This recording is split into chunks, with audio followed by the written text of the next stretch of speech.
സ്ഫടികം cinema ഉണ്ടായതിൻ്റെ പിന്നിൽ ആരും എനിക്ക് കൊണ്ടുതന്ന കഥയല്ല, ആരും എനിക്ക് വേണ്ടി എഴുതിയ തിരക്കഥയല്ല, ആരും എനിക്ക് വേണ്ടി എഴുതിയ ഡയലോഗുകളുമല്ല. സാർ ചാക്കോ മാഷെ ജീവിതത്തിൽ ഒരു ചാക്കോ മാഷെ സാർ എവിടെയെങ്കിലും കണ്ടിട്ടുണ്ടോ?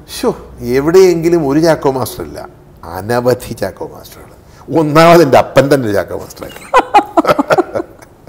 ഏത് ആക്ടർക്കും ഏത് ഫിലിം മേക്കർക്കും ജീവിതത്തിനകത്ത് അനുഭവം എന്ന് പറഞ്ഞൊരു സാധനം ഉണ്ടാവണം. അനുഭവം ഉണ്ടായെങ്കിൽ മാത്രമേ ഉള്ളൂ.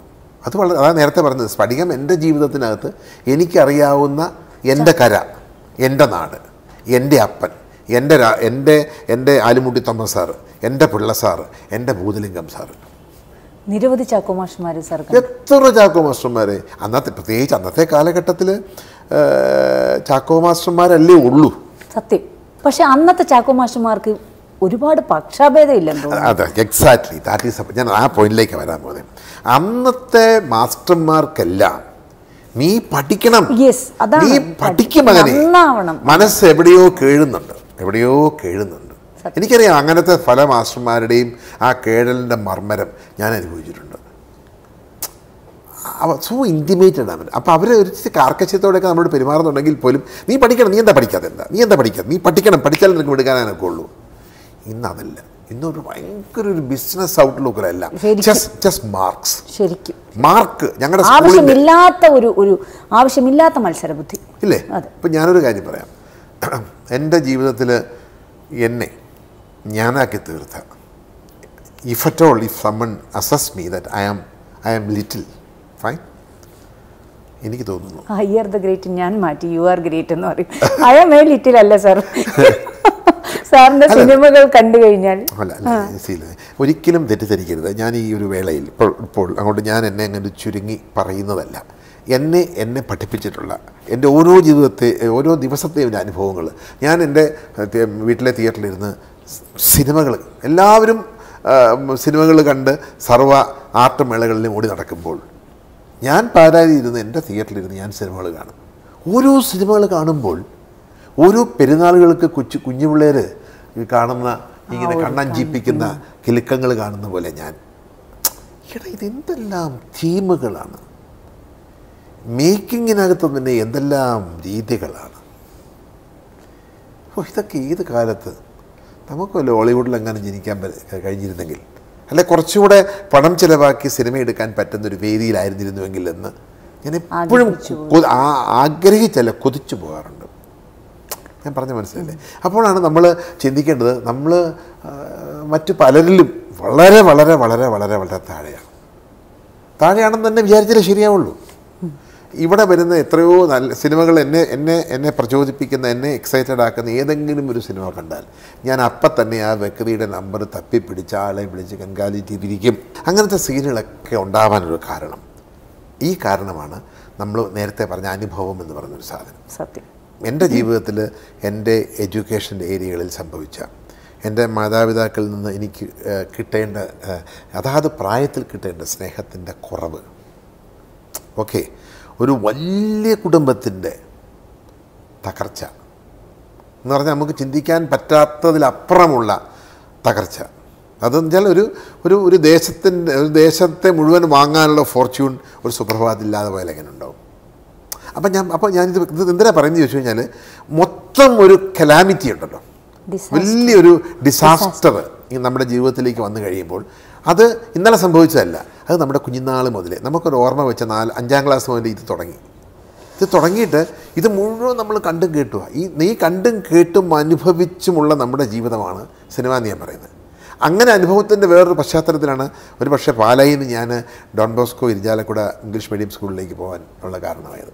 അപ്പോൾ അവിടെ ഞാൻ നേരത്തെ പറഞ്ഞത്, എനിക്ക് അവിടുന്ന് കിട്ടിയ ഒരു കാര്യം, അത് ഹൃദയത്തിനകത്ത് എനിക്ക് അന്ന് ആ മാനത്തിലും അർത്ഥത്തിലും സ്വീകരിക്കാൻ കഴിഞ്ഞില്ലായിരുന്നുവെങ്കിൽ I wouldn't have been here by this time. സത്യം. അതെന്താന്ന് കേൾക്കൂ. അതായത് അവിടെ എനിക്കൊരു ഭൂതലിംഗം സാറുണ്ട്. എനിക്ക് കണക്കെന്ന് പറഞ്ഞൊരു സാധനം ഒരു രക്ഷയില്ല. കണക്ക് കൂട്ടലുകൾ ഒരിക്കലും തെറ്റിയിട്ടില്ല. അല്ല, ഒരു മാത്തമാറ്റിക്സ് എന്ന് പറയുകയാണെങ്കിൽ എനിക്ക് മാത്തമാറ്റിക്സിനോടുള്ള അവേർഷനാണ് സ്ഫടികം. നത്തിങ് ബട്ട് എനിക്ക് എന്നെ കണക്കുണ്ടാക്കിയ സിനിമ ആസ്പിരൻ്റായി കുട്ടികൾ ഇത് കേൾക്കുമ്പോൾ ഓ കേട്ടോ എനിക്കും കണക്ക് ഇഷ്ടമല്ല അപ്പം ഞാനും ഞാൻ അതിനൊരു ചെറിയൊരു ഒരു സ്റ്റോറി ഉണ്ട്. അല്ല, അപ്പം എനിക്ക് ഒരു രക്ഷയുമില്ല മാത്തമാറ്റിക്സ്. എനിക്ക് അക്കങ്ങൾ എന്ന് പറഞ്ഞാൽ ഭയങ്കര പ്രശ്നമാണ്. അക്കങ്ങൾ ഓർത്ത് എൻ്റെ 3-4 വർഷമായി 5 വർഷമായിട്ട് ഞാൻ ഉപയോഗിക്കുന്ന എൻ്റെ telephone number, if someone ask me what is your phone number, I will have to എനിക്കിപ്പോൾ നോക്കണം എത്ര വാഹനങ്ങൾ ഞാൻ ഉപയോഗിച്ചിട്ടുണ്ട് ഇതുവരെ.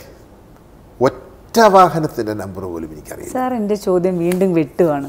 ഇല്ല, അല്ലാതെ പറക്കേക്കൂ, ഒറ്റ വാഹനത്തിൻ്റെ പോലും നമ്പർ എനിക്കറിയില്ല. പക്ഷേ എനിക്കറിയാവുന്ന ഒരു നമ്പറുണ്ട്. ഇന്ന് ഞാനത് ആരോട് ഷെയർ ചെയ്തു. എൻ്റെ സിനിമയുടെ മോഹങ്ങളുമായിട്ട് എന്നെ കൊണ്ട് നടന്നൊരു സ്കൂട്ടറുണ്ട്, MDB 1674. ഈ നമ്പർ മാത്രം ഞാൻ മറക്കത്തില്ല. കാര്യം എക്സോർസിസ്റ്റ് സിനിമ ബാംഗ്ലൂരിൽ ഓടിക്കൊണ്ടിരിക്കുമ്പോഴേ മദ്രാസിൽ വരുന്നില്ല, അത് ബാംഗ്ലൂരിലാണ്. അപ്പോൾ ആരോ പറയുന്നത് കേട്ടു അത് മദ്രാസിലേക്ക് ഇപ്പോൾ വരുന്നില്ല, ബാംഗ്ലൂർ നാളത്തെ കഴിഞ്ഞ് അത് തീരുകയാണ്, അത് വേറെ കണ്ടോട്ട് പോവുകയാണെന്ന്. You won't believe it. ഈ സ്കൂട്ടറിൽ ഞാനും എൻ്റെ സുഹൃത്തും കൂടെ സ്കൂട്ടർ ഓടിച്ച് ബാംഗ്ലൂർ പോയി. സാർ അതിനെവിടെ നിന്നായിരുന്നു സാർ അന്ന് എങ്ങനെ സാർ പൈസ ഉണ്ടാക്കി? ബാക്കി സാഹചര്യങ്ങളൊക്കെ സാർ എങ്ങനെ ഒപ്പിച്ചു? അല്ല, അതിന് ഐ വാസ് അസോസിയേറ്റിംഗ് അരിയറൻ സാർ, അസിസ്റ്റ് ചെയ്തുകൊണ്ടിരിക്കുകയാണ്. അപ്പോൾ അസിസ്റ്റന്റ് ഡയറക്ടേഴ്സിന് ഒരു ശമ്പളമൊക്കെ ഉണ്ടല്ലോ. പിന്നെ വീട്ടിൽ നിന്ന് ഇച്ചിരി പോക്കറ്റ് മണിയൊക്കെ കിട്ടും. അങ്ങനെ പിന്നെ എനിക്ക് അന്നും ദുർസ്വഭാവങ്ങളൊന്നുമില്ല. അതുകൊണ്ട് എക്സ്ട്രാ വേഗൻ്റ് ആയിട്ടുള്ള പകശ ചിലവുകളൊന്നുമില്ല. പിന്നെ എപ്പോഴും നമുക്ക് എന്തെങ്കിലും ഇച്ചിരി പൈസ അല്ല, ഞാൻ പറഞ്ഞത് തന്നെ. അപ്പോൾ അതില്ലാത്തത് കൊണ്ട് ഈ സിനിമയോടൊരു പാഷൻ ഞാൻ പറയുകയാണ്. പക്ഷെ അതിനെനിക്ക് ഉണ്ടാക്കി തന്ന എൻ്റെ ബാക്ക്ഗ്രൗണ്ട് ഈ സ്കൂളാന്ന് പറയുന്നത്. എന്നെ പതിവായിട്ട് എപ്പോഴും 10ാം ക്ലാസ്സിൻ്റെ ഫ്രണ്ടിൽ വെളിയിൽ നിൽക്കുന്നത് അച്ഛൻ കാണും. ഞങ്ങളുടെ റെക്ടറച്ഛന് എന്നോട് വിളിച്ച് വെച്ച് പറയും, ഇതെന്താ മാട്ടയിൽ നിന്നാണ് വിളിക്കുന്നത്, ഭദ്രൻ മാട്ടയിൽ why every time I see you there outside standing. Buddhalinga sir. അപ്പോൾ സാറ് ക്ലാസ്സിൽ വരുന്നതിന് ഒരു പെട്ടി ചോക്കുമായിട്ടാണ്. ഈ ചോക്ക് ബോർഡറിൽ 2 ചോക്ക് മതിയല്ലോ, ഇത് എന്നെ അറിയാൻ വേണ്ടിയാണ്. ഇൻഅറ്റൻറ്റീവ്. അപ്പോൾ ശരിക്കും ചാക്കോ മാഷ് ഇൻഅറ്റൻറ്റീവ് റാസ്കൽ, ഒറ്റ തെറിയാണ്. ബുധലിംഗ സാർ മരിച്ചുപോയി പാവം. പക്ഷെ കണക്കിൻ്റെ ഉസ്താദിയാണ് പുള്ളി. ഒരു ശകലം മറ്റടിച്ചിട്ടേ വരുള്ളൂ.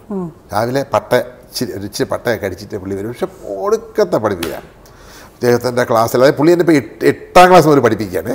10ലായപ്പോൾ പുള്ളി ഒരു രക്ഷയില്ല. അപ്പോൾ ഈ സ്ഥിരം എന്നെ ഈ വാതക നിൽക്കുന്നുണ്ട്. അപ്പം റെക്ടർ വിളിച്ചുകൊണ്ട് പോയി അവിടെ തമിഴ് അച്ഛനാണ് അതുകൊണ്ട് ഇരുത്തിച്ച് പറഞ്ഞു, hey I'm always seeing you standing outside, what's your problem? ഞാൻ പറഞ്ഞു, my problem is nothing but mathematics. Why is a big deal man, mathematics is nothing. അപ്പോൾ ഞാൻ പൊട്ടിച്ചിരിച്ചു. എന്താണ് അങ്ങനെ പറയുന്നത് വെച്ചു എന്ന് പറഞ്ഞു. I will teach mathematics, take a paper and a pen. അച്ഛനൊരു പേപ്പർ തന്നു, പേനയും തന്നു. അച്ഛനോട് പറയാ, now you calculate and you write 6 + 4. What is it? അച്ഛൻ്റെ മുതൽ പൊട്ടിച്ചു. Right man, I wrote. പിന്നെ 3 - 1. Again I laughed at him. You write first. Correct. 6 + 4 is 10. 3 - 1 is 2. നീ കൂട്ടാനും കുറയ്ക്കാനും പഠിച്ചാൽ മതി. You don't have to learn anything. The rest of the mathematics, you just forget it. കണ്ടോ, നിന്നിലുള്ള ഒത്തിരി കഴിവ്. എൻ്റെ അച്ഛൻ എന്നെ 5 വർഷമായിട്ട് എന്നെ അറിയാം അവിടെ. അപ്പോൾ ഞാൻ ഡ്രാമ എഴുതാനും അഭിനയിക്കാനും പാട്ട് പാടാനും ഓർക്കസ്ട്ര എല്ലാത്തിലും ഫോർ ഫ്രണ്ടിലാണ്. നിന്നിൽ അതല്ലാത്തൊരു എക്സ്ട്രാ വേക്കൻസി ഉണ്ട്. നീ അത് കണ്ടുപിടിക്കുക, നീ അതിൽ നോക്കുക.